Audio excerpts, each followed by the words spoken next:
اے بندے تو بکریاں چرا رہا ہے، رونے والے کو دیکھا وہ کیا کہہ کر کے رو رہا ہے؟ کہا پتہ نہیں، امت امت کہتا ہے اور روتا جاتا ہے۔ حضرت ابو بکر بے اختیار روتے ہوئے قریب آئے، سید الانبیاء صلی اللہ تعالی علیہ وسلم کے آنسوؤں سے زمین تر تھی، کہہ رہے تھے میرے آقا رب ذوالجلال کے حضور، اے مولا میری امت کو میرے حوالے کر دے، میری امت کو میرے حوالے کر دے، میری امت بڑی بھولی ہے، وہ مجھے نہیں پہچانتی۔ سچ فرمایا آقا آپ نے، آپ کی امت آپ کو کہاں پہچان رہی ہے؟ آج ہم نے دوسروں کو پہچان لیا، اپنے نبی کونین صلی اللہ تعالی علیہ وسلم کو پہچاننے سے دور بھاگتے ہیں۔ بتانے کے لیے اگر کوئی کوشش بھی کرے تو ہمارے اخلاق ایسے ہیں، ہم حضور کو سننا نہیں چاہ رہے ہیں۔ دیکھو آج ہمارے گھروں میں جا کر بچوں کو اٹھا کر کے پوچھو، ہر فلمی ہیرو کا بایو ڈاٹا اسے یاد ہوگا، کون کہاں رہتا ہے، کون کیسی ایکٹنگ کرتا ہے، کس کے کتنے فلم ہیں، سارے اسے یاد ہیں۔ اسے اگر میرے آقا کی ذات کے بارے میں پوچھو تو کچھ بھی نہیں جانتا، کچھ نہیں جانتا۔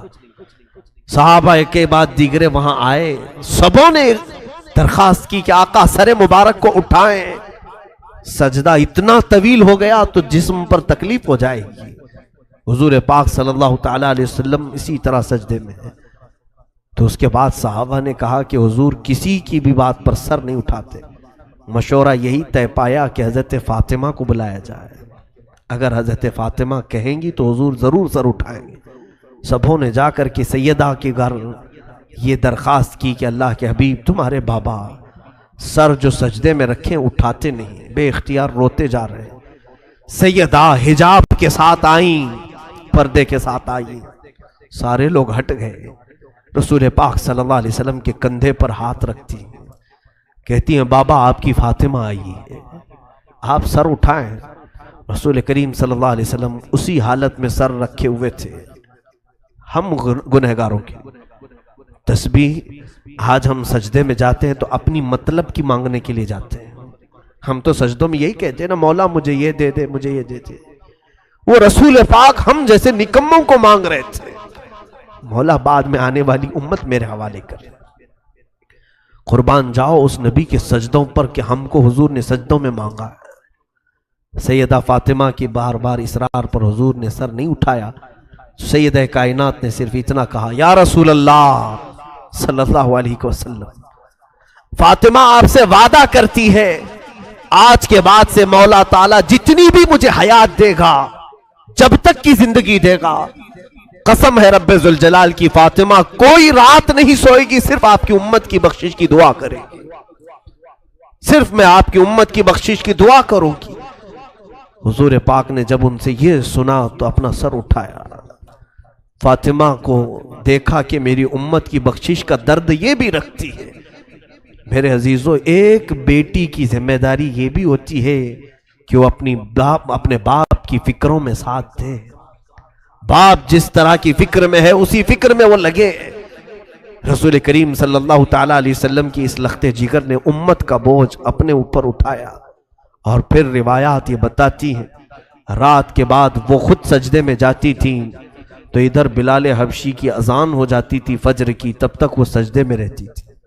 ایسی محویت کا عالم ہوتا تھا کہ وہ کہتی تھی سر اٹھا کر کے کہ راتیں بہت چھوٹی ہیں، میرا پورا سجدہ نہیں ہو پاتا۔ اس سیدہ کائنات فاطمۃ الزہرا لاکھوں سلام ہو، لاکھوں کروڑوں درود ہو ان کی تربت انور پر، زندگی گزارنے کے ہزار سلیقے ہمارے گھروں کو دیے ہیں۔ اور یاد رکھو، آج میری بہنوں اور بچیوں سے ضرور کہوں گا، جتنا کربلا تم سنو گی سب فاطمہ کی گود سے نکلے ہوئے شہزادوں کا ہی کربلا ہے۔ پوری دنیا کو اگر کسی نے حسن دیا ہے تو زہرا نے دیا، پوری دنیا کو امامت کا بادشاہ حسین اگر دیا ہے تو فاطمہ نے دیا ہے۔ پیر سے اپنے جھولا جھلاتی تھی، ہاتھ سے روٹیاں بناتی تھی، ہاتھ سے روٹیاں بناتے پیر سے جھولا جھلاتی۔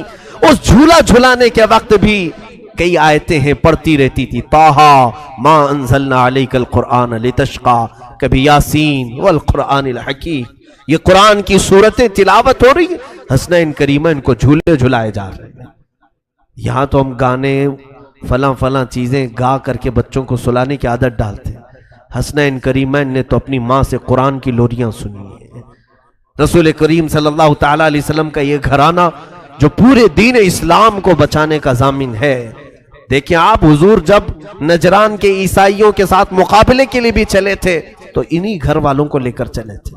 میں کل اہل بیت کے ذکر میں عرض کروں گا، سیدہ ظاہرہ طیبہ طاہرہ جان احمد کی راحت پہ لاکھوں سلام. یہ دنیا سے گئی بھی ہے تو اس شان سے گئی ہے. حضرت علی سے وصیت کیا تھا کہ اے علی میری موت ہو جائے تو زیادہ شہرا مت کرنا، میں نے اپنے پردے کی بڑی پابندی کی ہے، رات کے وقت جنازہ نکالو تاکہ جنازے پر بھی کسی غیر مرد کی نظر نہ پڑے. کل ملا کر روایات صحیحہ یہ بتاتی ہیں کہ آپ کے جنازے میں اور آپ کے قبر کے دفن میں 8 لوگ تھے، وہ صرف خاندان والے تھے. حضرت علی، حسن حسین رضی اللہ تعالیٰ عنہ، حضرت عباس رضی اللہ تعالیٰ عنہ اور دیگر کچھ صاحب جو اہل بیت میں سے تھے.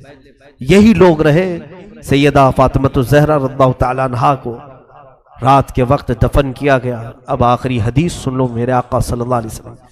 قربان جاؤ میری بچیوں، آج اگر تم یہ کوشش کر لو کہ کل میں فاطمہ زہرا کی چادر کے سائے تلے قیامت میں اٹھائی جاؤں، اتنی بھی اگر تمہاری خواہش ہو تو مبارک ہو تمہیں.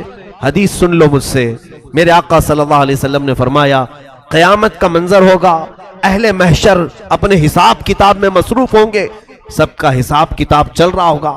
تپتی ہوئی گرمی، وہ تانبے پیتل کی زمین، لوگوں میں نفسا نفسی کا عالم. اچانک ایک منادی، ایک فرشتہ اعلان کرے گا یا اہل محشر غضوا ابصارکم فإن فاطمہ بنت محمد تمر الی الجنہ. اے محشر کے میدان میں کھڑے ہونے والے لوگوں، سب اپنی نگاہیں نیچی کر لو، اس لیے کہ محمد عربی صلی اللہ علیہ وسلم کی بیٹی فاطمہ جنت کی طرف جا رہی ہے. 70,000 عورتوں کے جھرمٹ میں حضرت فاطمہ جنت میں جا رہی ہوں گی. قیامت کے دن بھی حکم ہوگا کہ نگاہیں نیچی کرو، نگاہیں نیچی کرو. شان والی فاطمہ جا رہی ہے، رسول پاک کی گھر والی جا رہی ہے. میرے عزیزوں، آج بچیوں کو یہ واقعات سنائیں، اپنی بہنوں کو یہ سیرتیں سنائیں تاکہ ان کے اندر عفت، حیا اور جذبہ حجاب پیدا ہو. بے حیا عورتوں کے قصے سناؤ گے تو بے حیا بنیں گی. گندے سیریل اور گندے فلموں کو دکھاؤ گے تو ویسے ہی بننے کی عادتیں آئیں گی. کبھی کبھار میں عورتوں سے گزارش کروں گا پوری زندگی ٹی وی پر نہ گزاریں، تھوڑا کبھی کبھار سیرت فاطمہ کو پڑھ لیا کریں، رسول کریم صلی اللہ علیہ وسلم کے گھر والیوں کی سیرت پڑھ لیا کریں. یاد رکھنا اگر تم نے سیرت بھی پڑھ لی، آج حسن و حسین نہیں صحیح، غلام حسن اور غلام حسین تو ضرور پیدا ہوگا. تمہاری گودوں میں نونہال آئیں گے جو امت کی اصلاح کا کام کریں گے. میں دعا کرتا ہوں بارگاہ رب العزت میں، خدایا بحق بنی فاطمہ کہ برقول ایمان کنم خاتمہ، اگر دعوت امرت کنی ور قبول، منو دست دامان آل رسول. اے رب ذوالجلال، رسول پاک کے اس سخی گھرانے سے ہم سب کی محبتوں کو ہمیشہ قائم و دائم رکھ. مولا رافضیوں سے، خارجیوں سے ہم سب کی حفاظت فرما. رسول اللہ کی اس آل جس آل میں ہر بچہ نور والا بچہ ہے، میرے مولا اس گھرانے کا فضل، ان کا سایہ، ان کا کرم ہم سب کے سروں پر قائم فرما. رسول اللہ کے گھر والوں کی برکتیں ہم سب کو نواز دے. ہماری بیویوں کو، بچیوں کو، ماؤں کو، بہنوں کو عفت، حجاب، حیا عطا فرما دے. اے کریم خدا ارحم الراحمین، جتنے اس محفل میں حاضر ہیں اور جو دور سے سن رہے ہیں، بچیاں، عورتیں، گھروں کی خواتین، سب کو مولا چادر زہرہ عطا فرما دے. قیامت کے دن مولا ہمارے گھر والیوں کو سب کو اس فاطمہ زہرا کی جھرمٹ میں جگہ عطا فرما دے، جس جھرمٹ میں فاطمہ زہرا رضی اللہ تعالیٰ عنہ جنت کی طرف جا رہی ہوں، اسی جھرمٹ میں مولا ہماری ماؤں، بہنوں اور بچیوں کا حشر فرما دے. اے کریم خدا، آج پوری دنیا کو پھر سے فاطمہ کی ضرورت ہے جو ایسی گود سے حسن حسین پیدا کرے، جو کربلا کے واقعات کے بعد پھر سے اسلام کو زندہ کرے. مولا ہم سب کو ایسی خواتین عطا فرما، ایسے اصلاح کرنے والے بچے عطا فرما، ہمارے معاشرے کو نظر بد سے محفوظ فرما. کریم خدا ہماری مجلسوں کو اپنی بارگاہ میں قبول فرما.